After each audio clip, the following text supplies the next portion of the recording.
Hello, welcome back to another live. I was literally just messing with my makeup as we kicked this off. It looked like I had gotten makeup down below.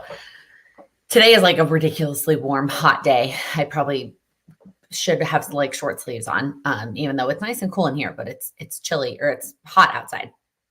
Wow, kicking this off with a tangent already. Hello, well, welcome.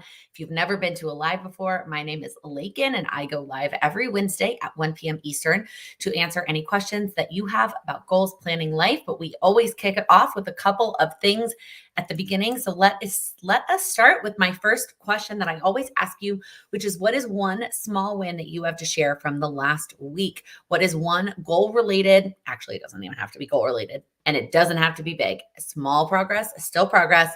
But what is one win that you have to share from the last week? I want to hear about it. If you are here live, please say hello in the chat and share your win with us.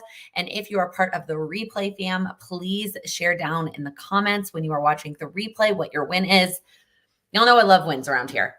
We start every community call with them. We start every live with them. We have to talk about the wins all the time. Hello, welcome. I'm going to give it a second before I'm assuming I can see that people are watching. I'm going to give it a second for the comments to pop up. Oh, let me share mine while I wait for those. I had to have a little pep talk with myself a couple days ago, like I think it was Monday. So it was the 10th of June. And I was starting to get in my head. Well, let me rewind a little bit. I was starting to plan out my Q3. And there is still so much time. You do not have to worry about planning Q3. I am starting early so that I have time to digest and to like make decisions before I film. I'm filming my Q3 goals videos next week. So I started that. And while I was starting that already kind of shifted my mindset to like July and Q3. And so then I was like, oh my gosh, well, all these June goals, like I'm not going to finish them. Like there's no way. And I finally like looked at the date and like took a second and was like, there are still 20 days left in June.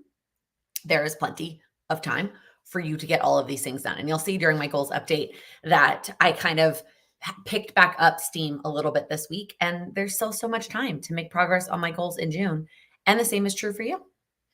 Took care of my garden. I love it. Started reading the manual for a weight loss program. Got back into work after a week. Bought a book about tiny houses. I love that. Getting back into your AM and PM routine on a 4-day streak after traveling for 20 days. Linda, 20 days. That's amazing.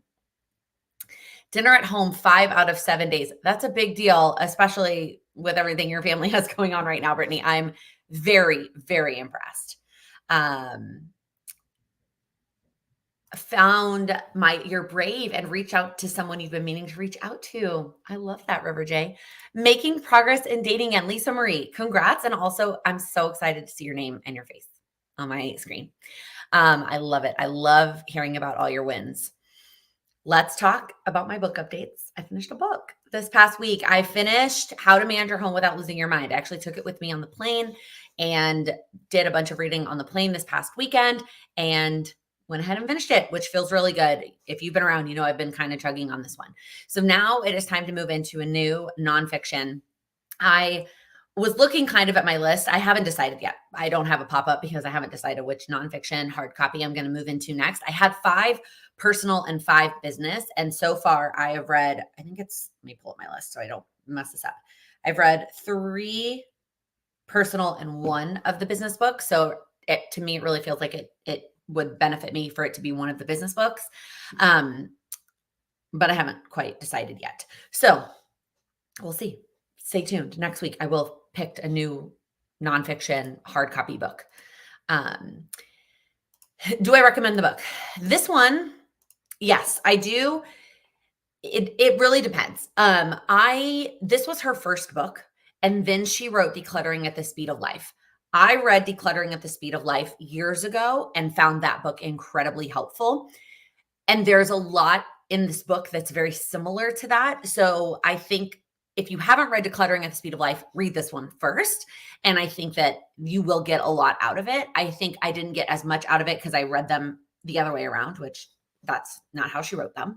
I also think this book is more for those who struggle more with like the daily kind of upkeep. I am struggling and really trying to figure out the other stuff. So, scheduling in cleaning the bathrooms and the floors and like those kinds of cleaning, not necessarily like the daily tidy, the picking up the dishes, like those are her kinds of things. And to her point, she talks about the fact that you have to do those daily things consistently to even make space for you to be able to do the other things. Like you can't clean the bathroom if it's covered in clutter. And like, I get it. But I don't know that I really walked away with what I thought I was going to get out of it, if that makes sense. So I think it's a great book. I gave it, I think, 4 stars on Goodreads. I still think it's a great book. I just think that if you have already read Decluttering at the Speed of Life, if you don't struggle with that daily stuff, I don't know that it's going to be as beneficial for you. That was my takeaway. My other 2 books, just a little bit of progress here. Still reading Becoming by Michelle Obama, a little progress. This is like a really, really long book, y'all. And then same thing, a little bit of progress here on my fiction book. So that brings us to our monthly goal check-in. So here is where I'm at this week for my goals. Lots of things I checked off since we last checked in. So I did check off taking a dance class. If you follow me on Instagram, I did post a video of it yesterday. It was so fun. So fun. I'm really glad that I prioritized that even in the chaotic month of June. The next one is one adventure. This one is still not scheduled. I mentioned in my goals video that we had company coming 3 times. And so I thought that we would ultimately go on an adventure on one of those. One already happened and we didn't. And that is mostly because we have babies on opposite nap schedules. The friends that visit us had 2-year-olds and they were on 1 nap a day. That was basically smack dab in the middle of Lila's 2 naps. So it was really tough for us to be able to like go on anything pretty extensive. And then one of our companies that was supposed to come visit has canceled. So we do still have company this weekend. It is possible that we go on an adventure this weekend, but if I don't get to that goal, that's okay. Monthly tasks, making progress on it. And then I also mapped out a cleaning routine. Like I talked about, I kind of was hoping that this book was kind of give me a little bit more guidance on that. And it didn't necessarily, which is okay. So I kind of went on my own and made that plan and mapped that out. And it will likely come as no surprise that in Q3, I had to think about that for a second. One of my goals will be to work on that routine. In terms of weekly stuff, it's going well. I didn't do quite all of my monthly and weekly tasks last week. Just things were a little bit chaotic. But progress, I like putting the little number there so I can see that I did make some progress. And then for my daily stuff, it's been the Instagram limit and the PM routine and the photos have been kind of up or down, not every day, but not 0 days. You can see on reading, I kind of had a stint where I didn't do it. And that was mostly because I would go to bed at night and rewatch House of Dragon. I was rewatching season 1 to prepare for season 2. And so that is what I did all of those evenings instead of read my book. But now I'm caught up. I am good to go. And so I'm getting back into reading my book.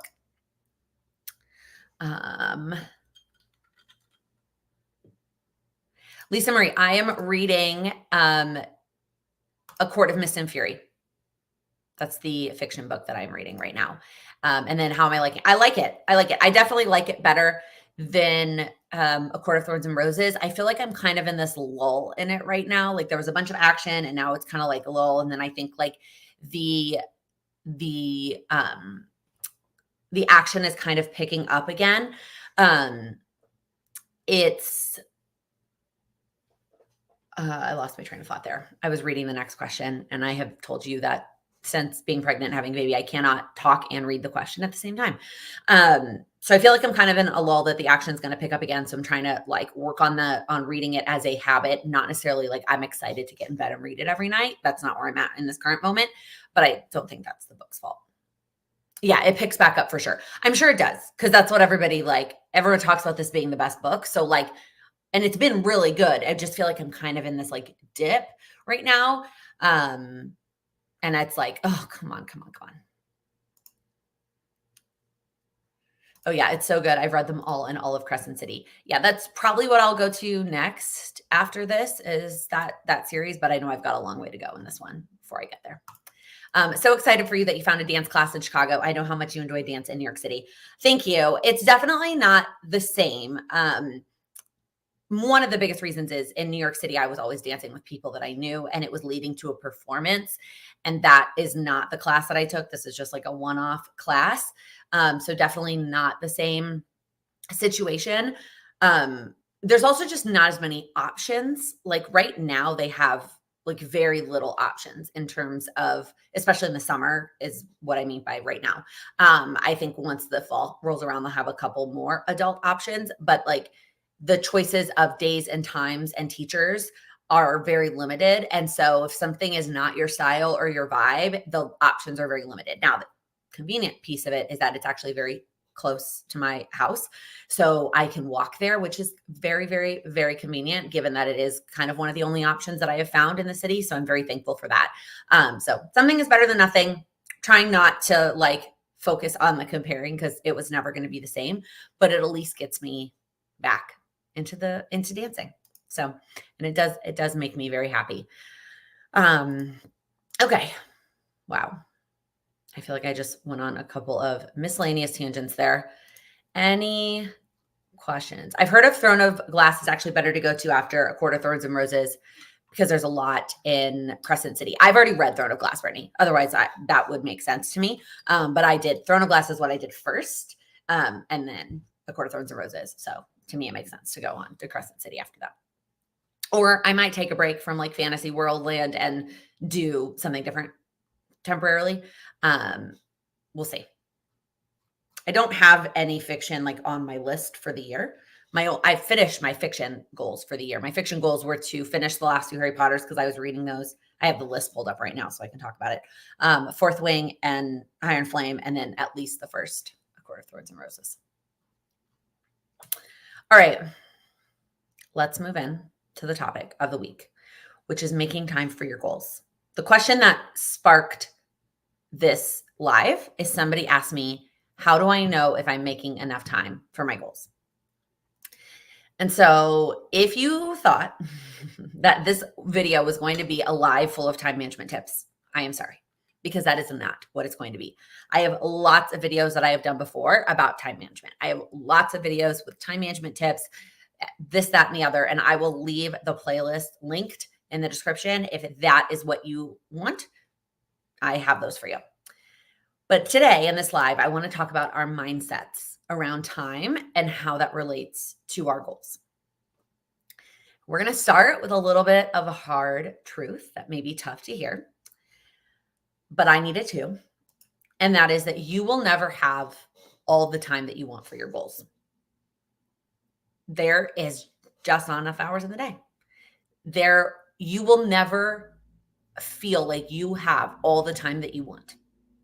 You might, for most of us, you have more goals and things you got to get to than you do time. And we have to not necessarily like, I'm not saying this to be like, you have to just accept it. Like, yes, but it's almost just like one of those things that's out of your control, right? It is out of your control to have all the time that you want. You're going to have to make decisions. But what you do have is some time. Even if it's 5 minutes, you have some time. One of the things I try really hard not to talk in extremes, like always, never, all, nothing, because most of the time that's not the case.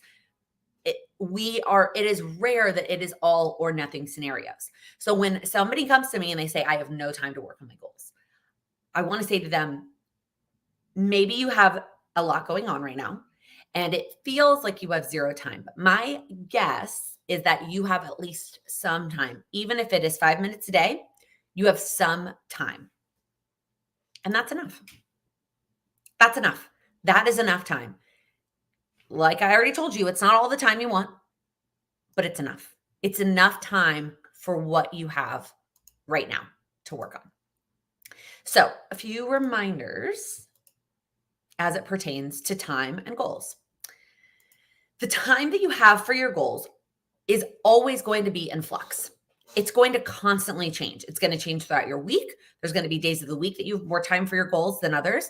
There's going to be times throughout the month that you're going to have more times for goals than others. Throughout the year, we have talked about this at length, and I feel like I'm going to continue repeating it until I listen to myself.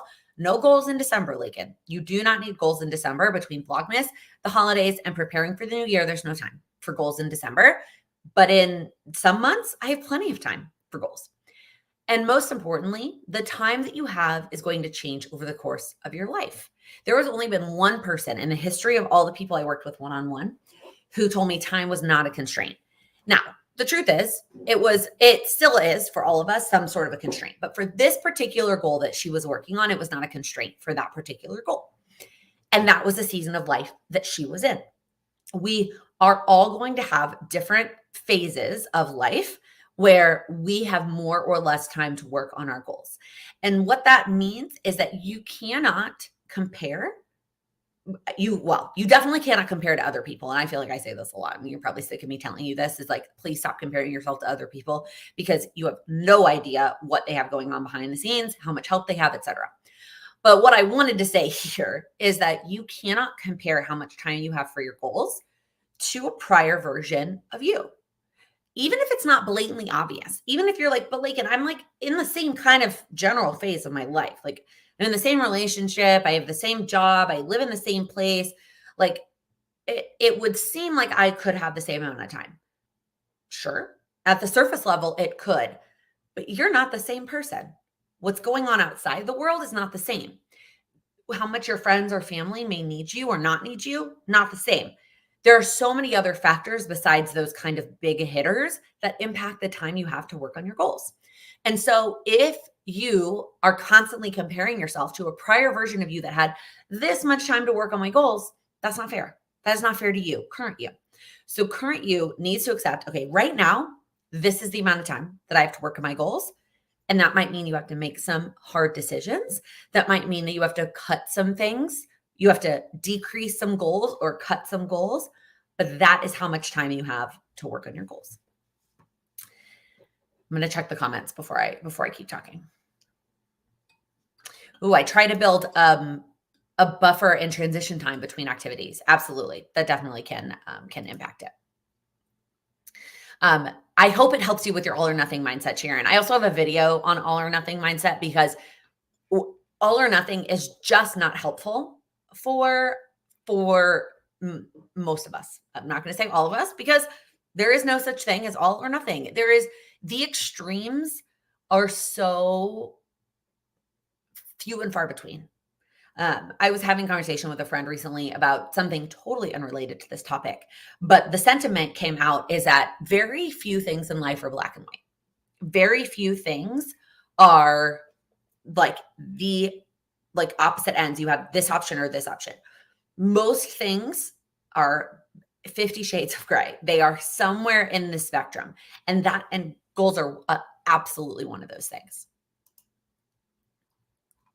I have never even allowed myself to have a stretch of time where I don't have any goals.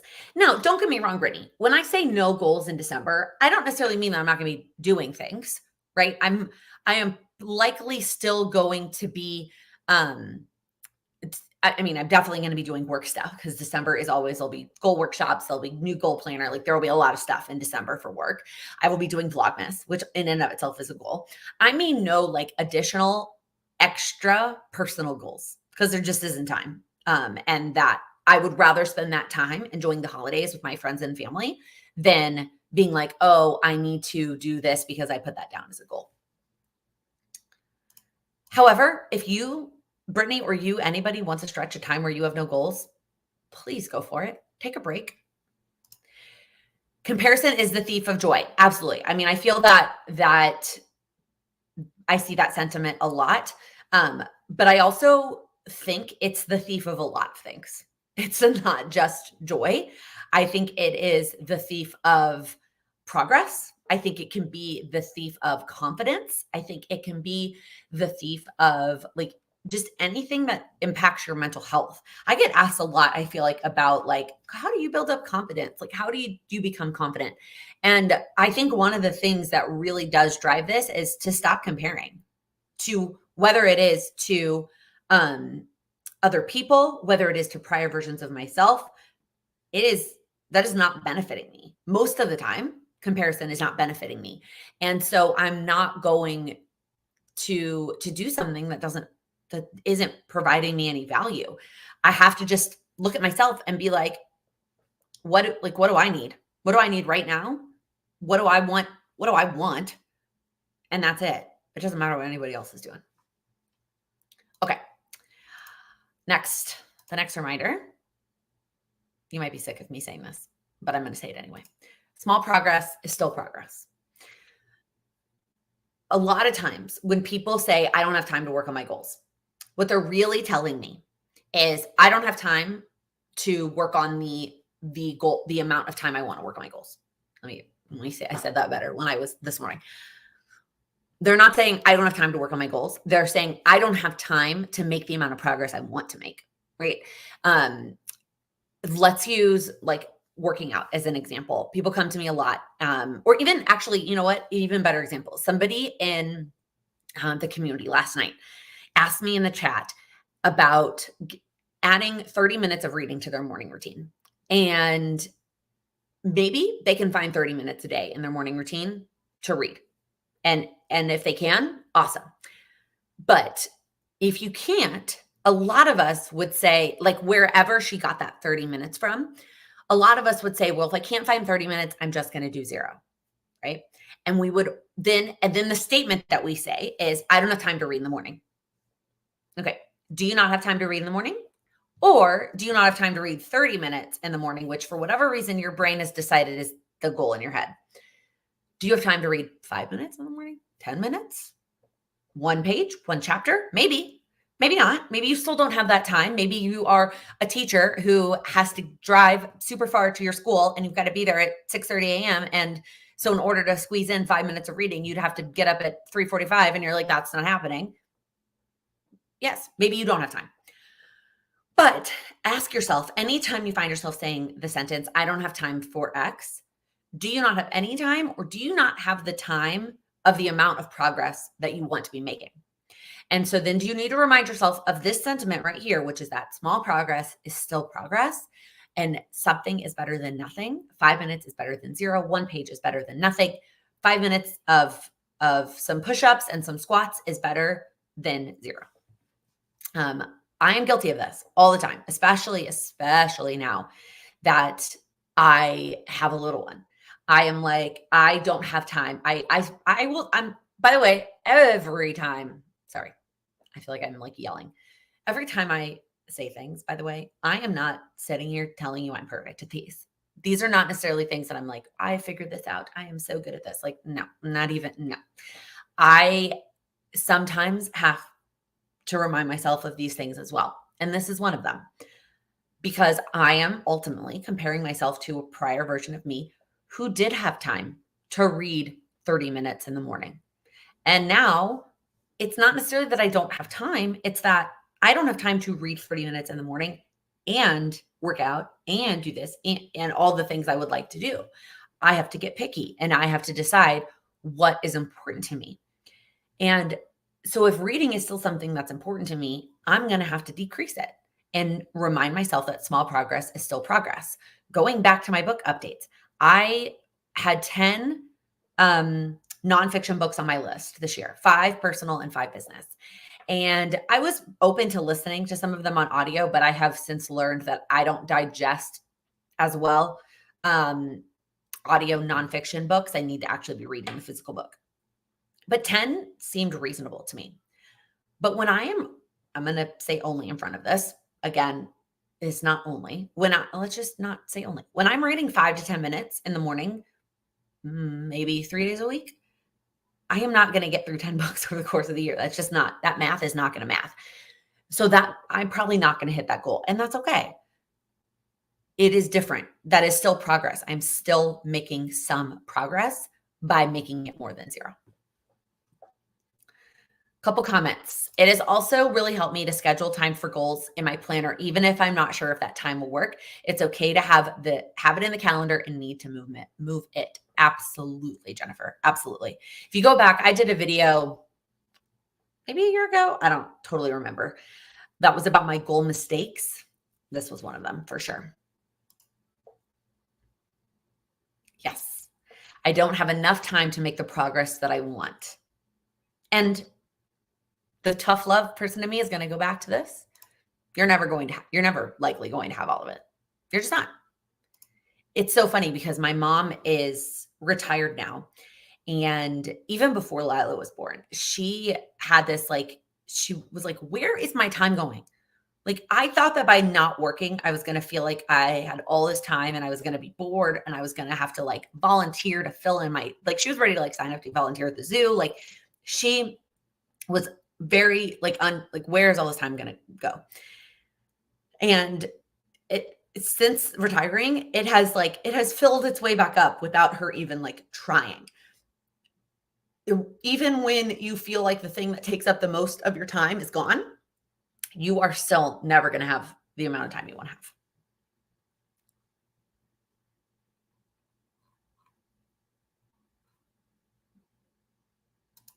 I have a good example. My son has a class every Wednesday at 1 p.m. and you have to sit in the waiting area.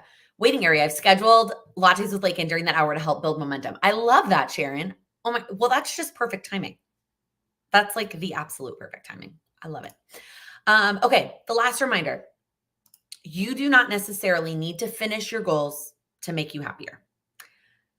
I get asked, not often, but whenever I get asked why I talk about goals. And the dig deep down reason is that I believe that goals are how you make yourself happier. And if we are all a little bit happier, the world is going to be a better place. The end. That's why I talk about goals. However, you do not need to finish whatever that means for you and your goal to be happier. That it goes back to our spectrum thing, right? Here's where you're at now. And you're probably not at the very end of the spectrum, but you're somewhere a little bit in. Here's where you want to be or where you think you want to be. And that's fine. Maybe it is ultimately where you want to be. You are not going to go from where you're at now. And then immediately when you hit this, now you're happier. Boom, happier. That's not how it works. Every little inch you make towards that finish line, you're getting a little bit happier.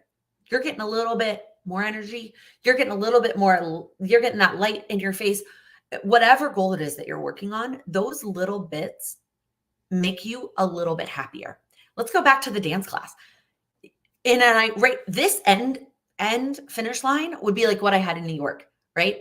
I am dancing consistently every week with people I know and love and then performing on a stage with them.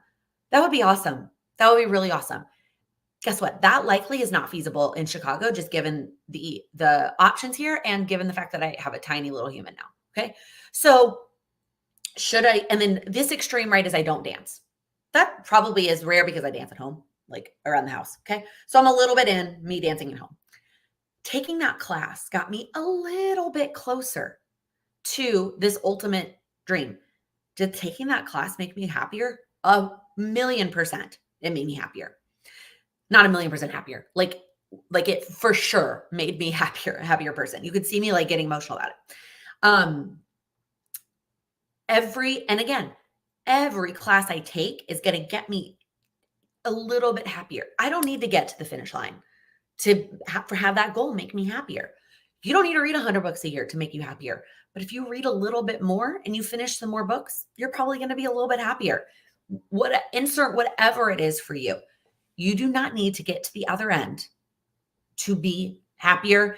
Insert whatever adjective you want here also for you to be healthier, for you to be less tired, for you to be any positive, whatever your outcome you're trying to get from that goal.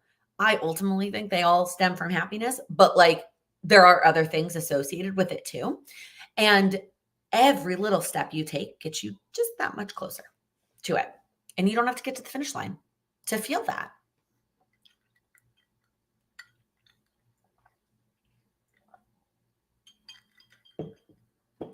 Yes, the joy can be in the journey. I love that. Absolutely.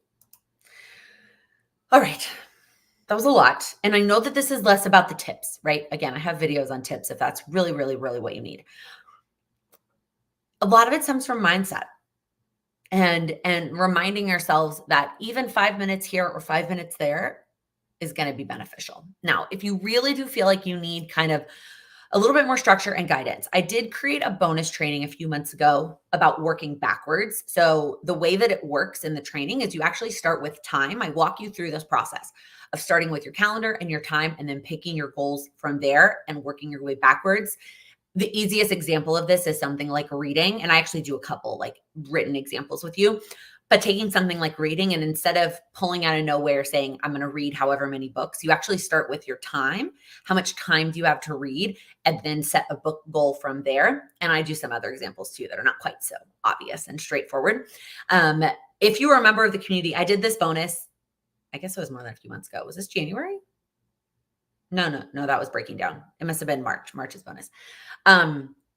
If you are a community member by 6/23, which is the day of our quarterly refresh call. So if you join that call, you will get access to the bonus.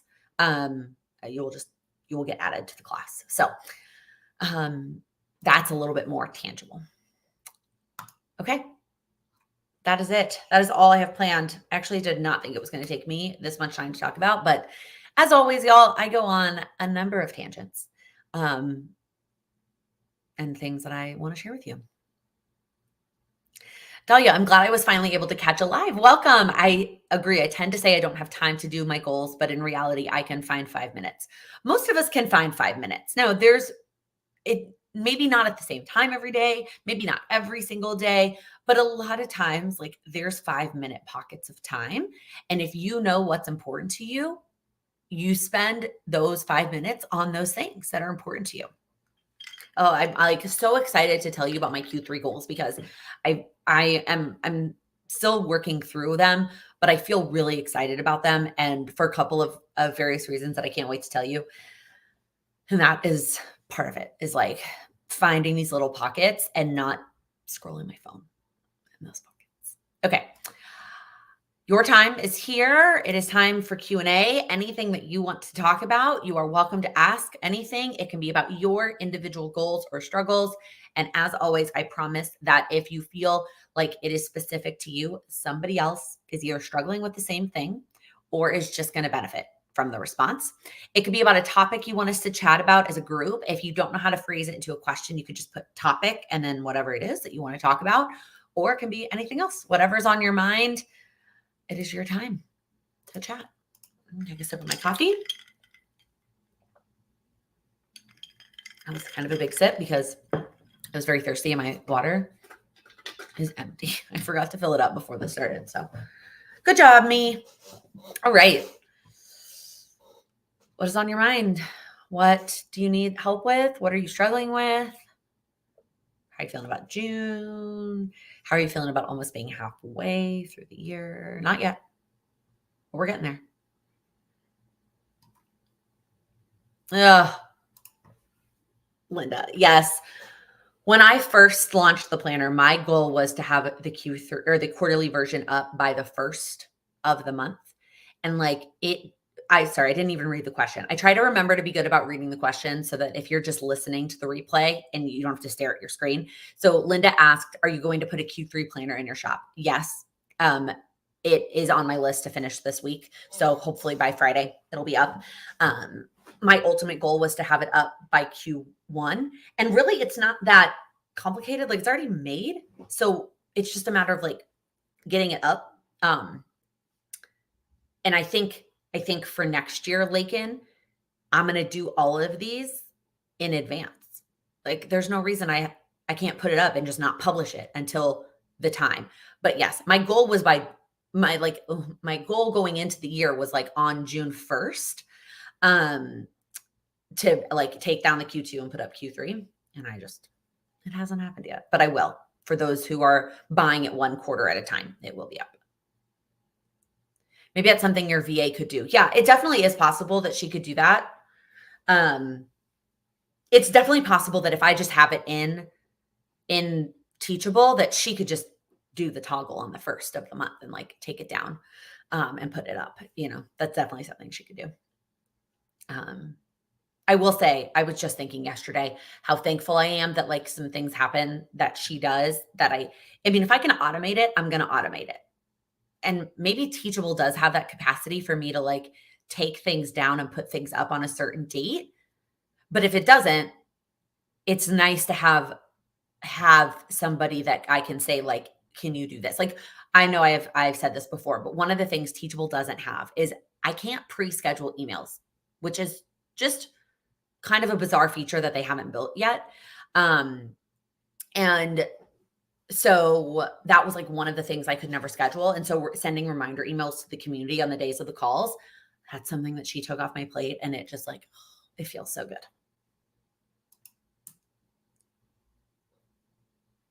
Lisa, I didn't realize that learning how to set goals was a goal of mine, but I think I finished it, which makes me both happy and sad because now what?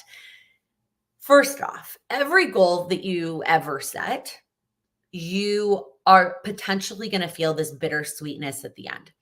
And part of that is sadness that you like it's over, but part of that too, at least for me, is it's like the fear of like now what? Like now I have to make a decision, right? And so for this specific for you is that you learned how to set goals.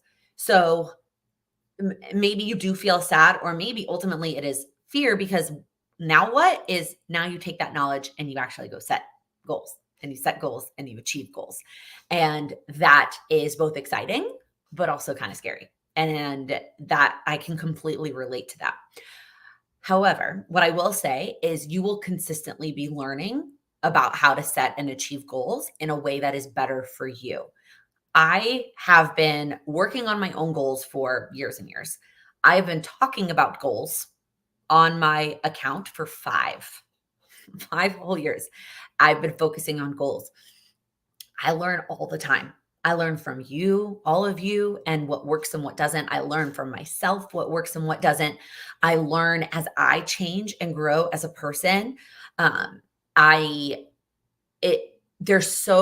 learn a lot from experience too. There's a lot that I like know about goals that I feel like I can talk better about once I've personally experienced it. Obviously, having a baby is part of that, but also just like there's so many of it.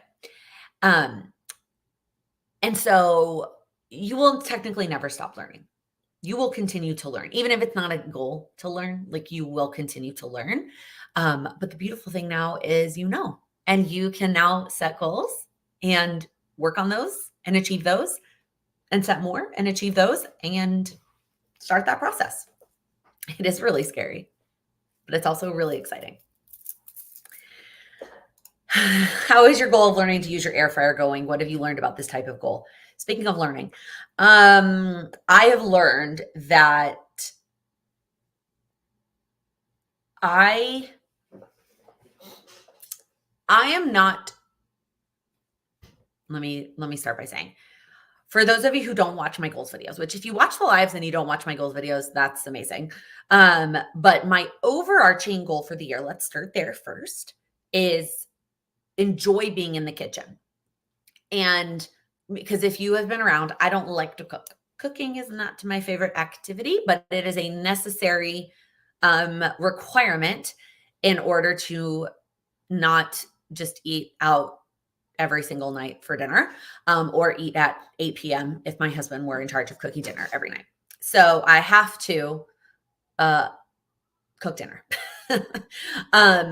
And if it is something that I'm going to do multiple times a week for the rest of my life, I wanted to enjoy it. I didn't want to dread being in the kitchen.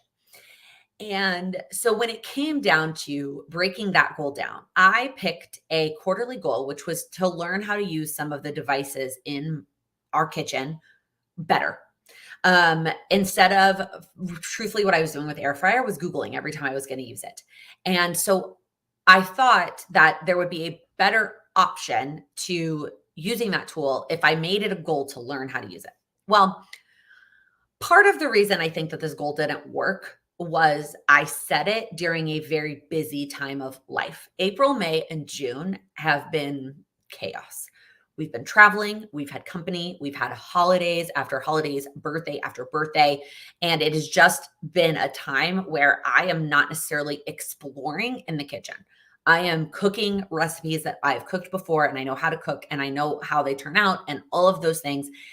And newness was not something that fit well in the last 3 months. And so that goal already felt demotivating for that reason. Also, I realized that learning how to use the air fryer better is not what is going to make me enjoy being in the kitchen.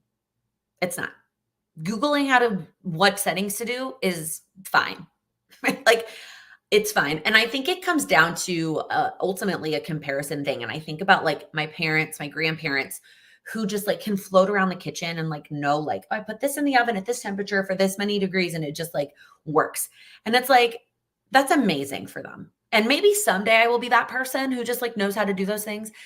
Or maybe I'm going to be the person that has to Google every freaking time I hard boil eggs because I can't freaking remember how long do I put the eggs in before I boil the water and do I cover them or not cover them? Like, why do I have to Google it every time? That not storing how to hard boil eggs in my head or how to use my air fryer is not going to make me enjoy the kitchen more. And I'm glad you asked this, Jennifer, actually, because I really just learned this there's a moment a couple of weeks ago when I was cooking dinner and I was feeling like, I was bopping around my kitchen. I was grabbing things. I was doing things. And I was like, I actually don't hate this moment right now. Like, I kind of like it. What I think ultimately will lead to my enjoyment in the kitchen is it is tidy and organized. Like, I know where everything is. The food that I am making turns out good enough. And I'm not spending that much time in there, right? Like, it's not the most part of my evening. That learning how to use my air fryer did not get me there. And so what I really learned is that I need to take my own advice. And no. Was some of this me taking my own advice, not taking my own advice, and defining my goal? Or was it I learned the definition as I go? Maybe a combination of both. Taking the time to define the goal before you start to work on it. So important. It's so important. And again, I could have maybe sat and gotten to that ultimate, like, what does enjoyment look like for me in the kitchen? If I had taken time more than I did, because I very, very, very much rushed through the goal refreshing stuff, which is, again, not what I encourage you to do. I encourage you to take the time to refresh your goals and to define your goals. But then also, some of it is you just learn as you go. And I've told you that before too. You learn about what your goals mean to you while you're working on them. And I may have not ever been able to write my way to that answer until I was actually in my kitchen. So, wow, that was a really long answer to say that I still don't know how to use my air fryer that well without Googling. And that's okay. It isn't a necessary step to that ultimate goal of enjoying being in my kitchen.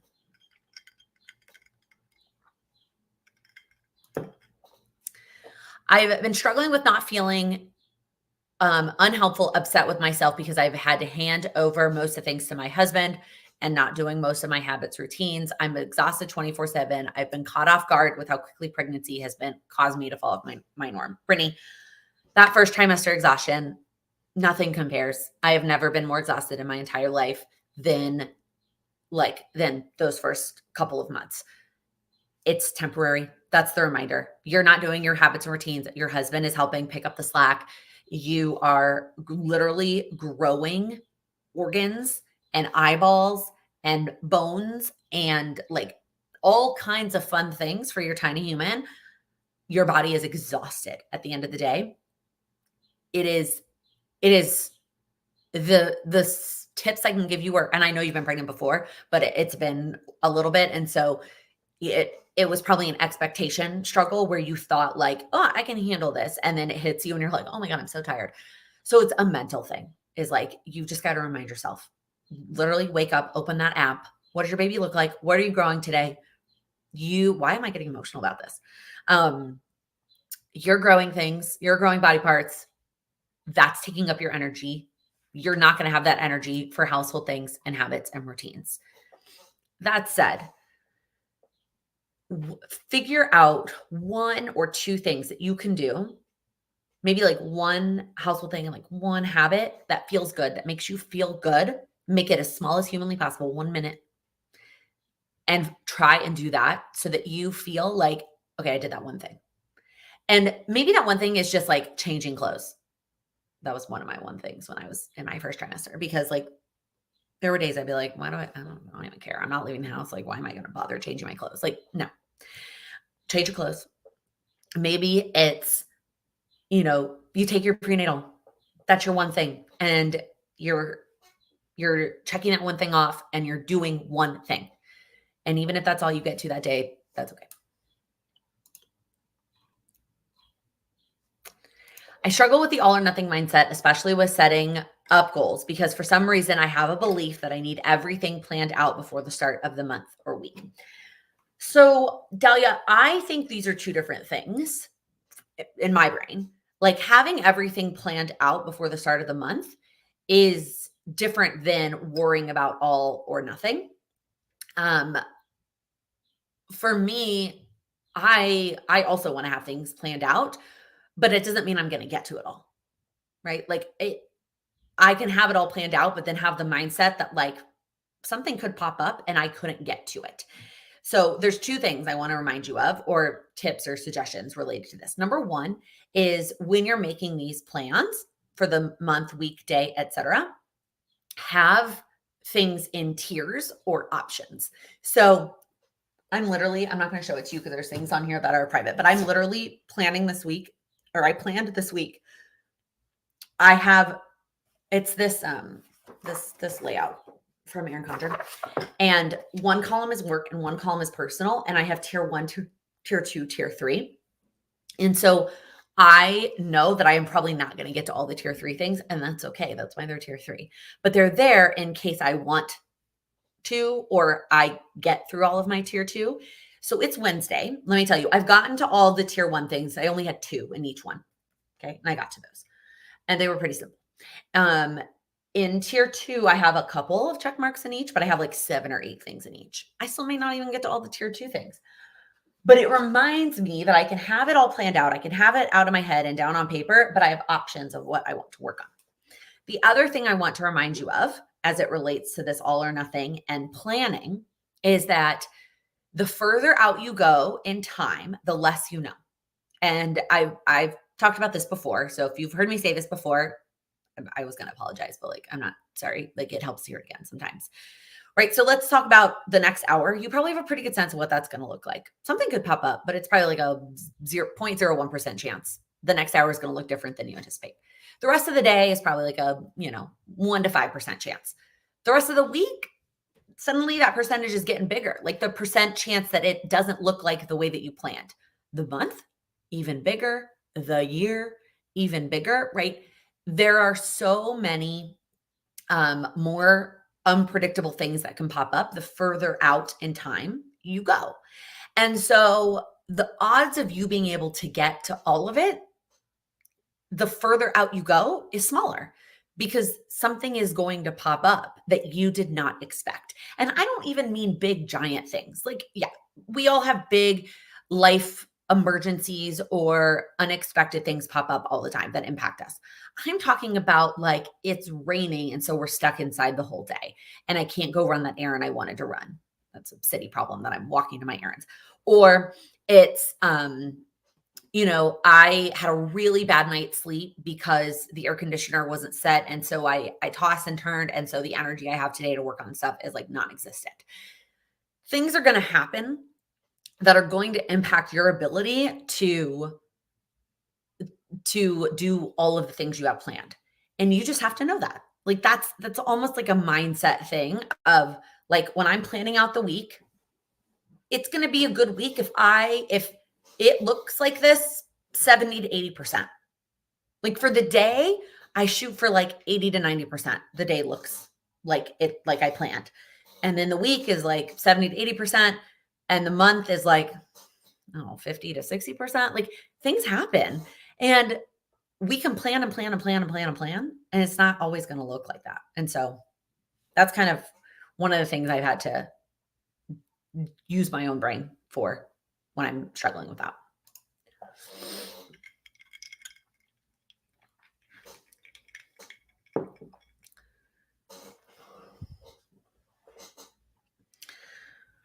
Anything else? So suddenly the time has just flown by because y'all ask great questions and my brain just keeps babbling about all kinds of things.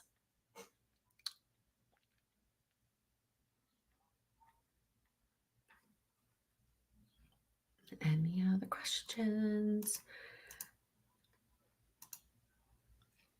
Hopefully those things were helpful.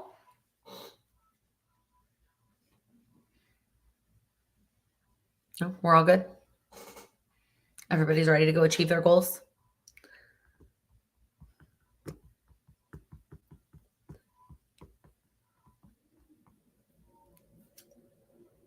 All right. Well, unless you have any other questions, I am going to pop up the last question that I have for you, which is what is the one thing you're going to do this week to make progress on your goals?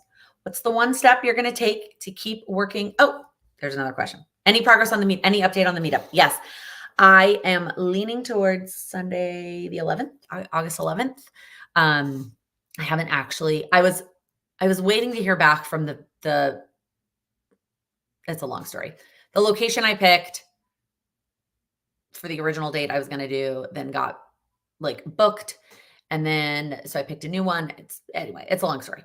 That's what I'm leaning. I haven't actually clicked the button yet. I don't know why I'm so nervous to do that, but yeah. Okay. All right. What's your one thing this week? What is the one thing you're going to do to make progress on your goals? Write the goal down. Oh, absolutely. Oh, you just got to write things down. If it's Sunday, I could potentially still come. I just might be tired. Weeks have tired pregnancy friends, tired pregnant friends. We will be there to lift you up. If you're here live, I would love for you to share in the chat what your one thing is that you're going to do this week. If you are part of the replay fam, I would love to also hear in the comments what your one thing is going to do. My one thing is going to really finish that Q3 goal plan. I am doing it a little bit earlier than what I would do if I didn't. Two things. One is if I wasn't filming my video next week, but also because I'm going out of town. If those two things weren't happening, I wouldn't be working on my plan already. Oh, and we have company this weekend. So like I started it so that I could start it so that Sunday, Monday, I could kind of finish it. And then I'm filming it on Tuesday. So that's my one thing, but no pressure at all to start your Q3 plan anytime soon. One outdoor walk this week. Oh, that fresh air. Sunday, getting back to your weekly reflections and planning, doing what you can to stay out of the heat. Oh my goodness. Start working on your new academic year goals. It's so exciting. I love it. As always, you know that small progress is progress. I've said that like 700 times in this video, but like it really is the best reminder that I can give you again and again.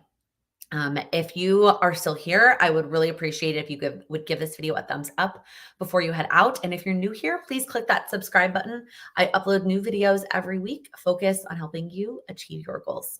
Thank you so much for watching. Bye.